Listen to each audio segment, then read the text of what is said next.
Let me through! My boy! No! No!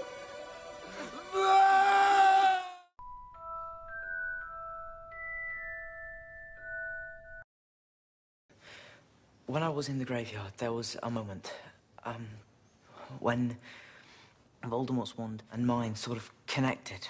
You saw your parents that night, didn't you?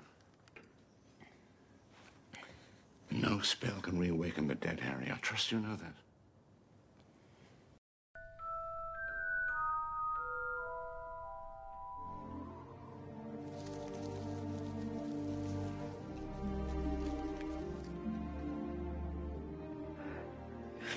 Merry Christmas, Hermione. Merry Christmas, Harry.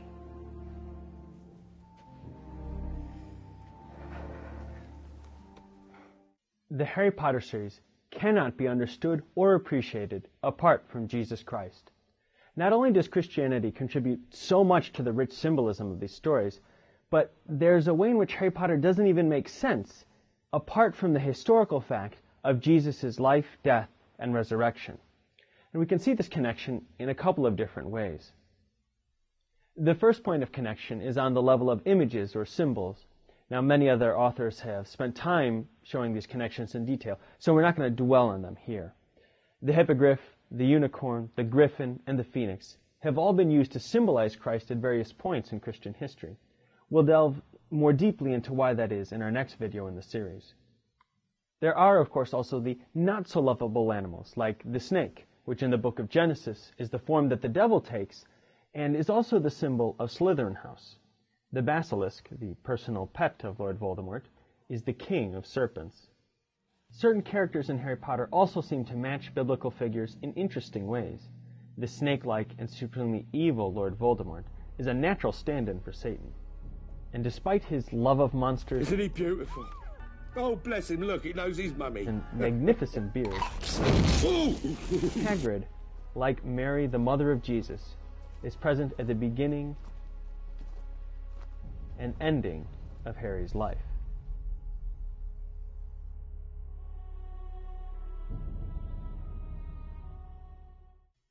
In the very first video of this series, I mentioned that the world of Harry Potter and our world are in fact two different worlds, but that they have a lot in common.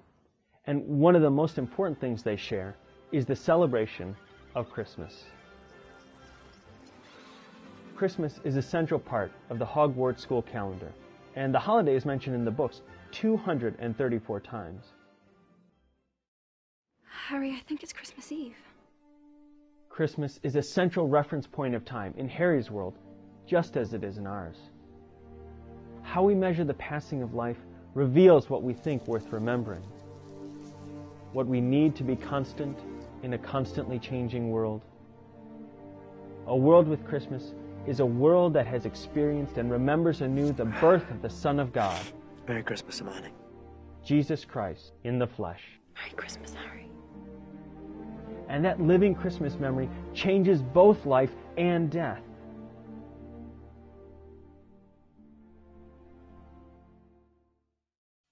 But for there to be a real connection between the Gospels and Harry Potter, the link between them has to run even deeper than a simple reference to Christmas, telling though that is.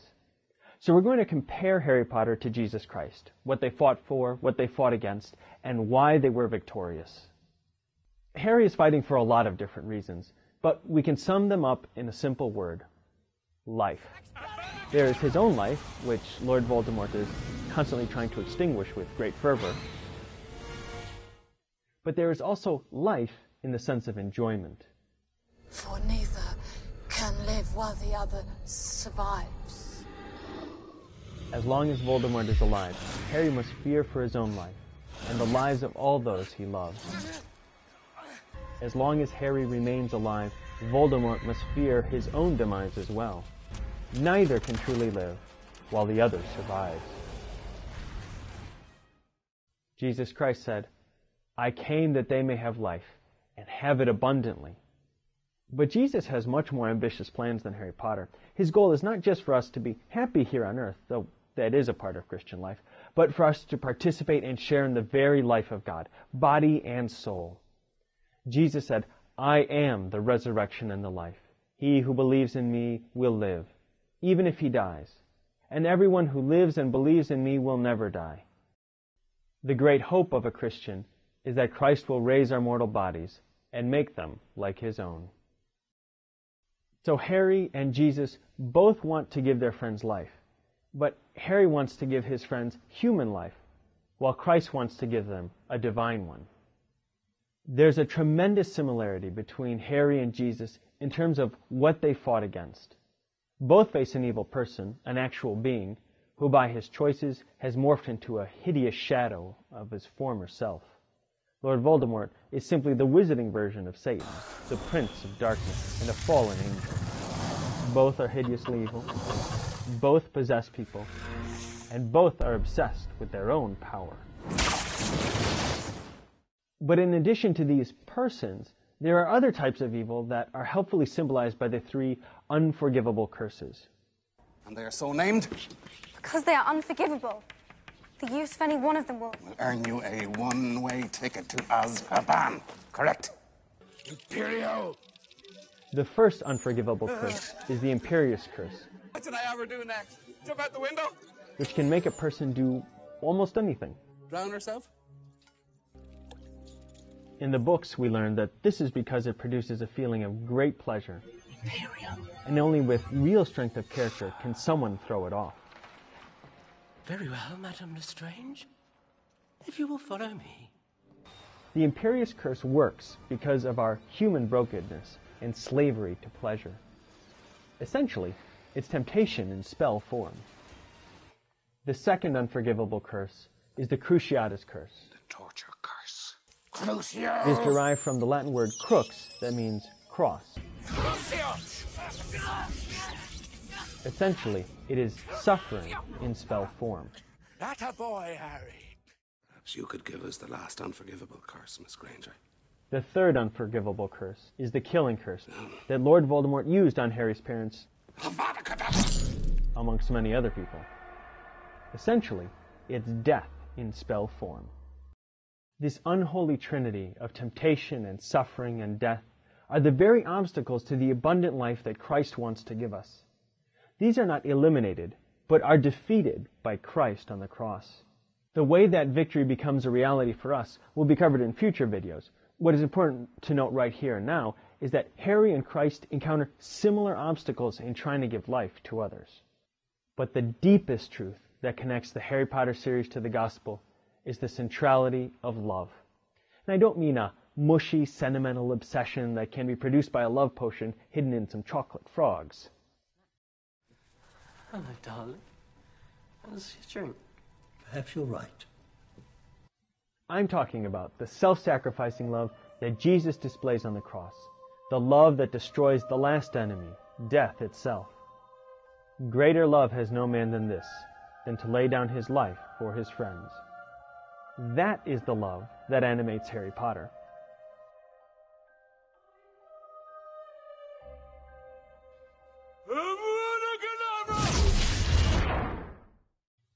Where did this crazy idea that love can defeat death come from, if not from the Gospel? Now, J.K. Rowling herself has admitted that her Christian faith shaped the writing of this story. But the deeper question I want us to consider is, could this story have been imagined if there was no Christmas and no Calvary? The answer, I think, is no. Buried deep in the metaphysics of Harry's world is the idea that love is old magic, a magic that can defeat even death itself. Without the historical fact of Jesus' own triumph over death that we see in the resurrection, the idea of love conquering all would seem like pure fantasy. But it isn't, because the power of love is rooted in the deepest truth, that God himself is love, a truth revealed on the cross when Christ stretches out his arms between heaven and earth. This forces us to ask one more very important question. Does Harry Potter need Jesus Christ? The answer is yes, for 2 important reasons. First, you can't get something from nothing. We do not create divine, self-sacrificing love. It's a gift that we receive, which we can then share with others. Rowling illustrates this truth by using Harry Potter's mother, Lily, who marked him with her love by her own death. But Lily needed to get her love from somewhere. And if you keep tracing it back and back and back, you'll find its origin, like all good things, in the very God who is goodness itself. The second reason that Harry needs Jesus Christ is because Jesus, unlike Harry, definitively defeats the evils of temptation and suffering and death. Harry's sacrifice buys him and his friends a reprieve for a time, but it buys no lasting peace. Hearts are still subject to temptation and cruelty. The shadow of death still hovers over the earth. And though Lord Voldemort is dead, another could arise and take his place. Christ promises eternal life to those who follow him, and proves by his cross that we are loved, and so we can love in return. I have to do this. He's gonna kill me. And by that love defeat the hatred and fear and wrath that fill our hearts with darkness.